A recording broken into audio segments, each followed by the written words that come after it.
নৈতিক অবক্ষয়ের এক উজ্জ্বল দৃষ্টান্ত। ক্যাম্পাসে এমন কার্যকলাপ মোটেও কাম্য নয়।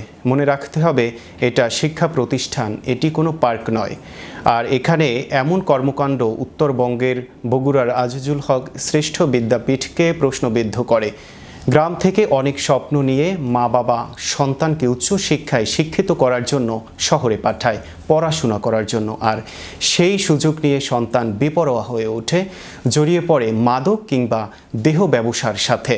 এমনকি বয়ফ্রেন্ড গার্লফ্রেন্ড মিলে অশ্লীল কাজে লিপ্ত হয়। আর গ্রামে থাকা মা বাবার কাছে যায় ভুল বার্তা। তারা মনে করেন সন্তান শহরে পড়াশোনা করে সুশিক্ষিত হয়ে পরিবারের দায়িত্ব নেবেন, কিন্তু বাস্তবে ভিন্ন চিত্র। এমন চিত্র কোনো মা বাবা দেখে তার সন্তানকে শহরে পড়াশোনার জন্য পাঠাতে চাইবেন না বলে বিশ্লেষকদের ধারণা। অসীম আকরাম বলেন, এটা শিক্ষা প্রতিষ্ঠান, কোনো পতিতালয় কিংবা কোনো পার্ক নয়। যদি তারা কলেজের শিক্ষার্থী হয়ে থাকে, সর্বোচ্চ দাবি নোংরামি করার কারণে কলেজ থেকে সোজা বহিষ্কার করা হোক।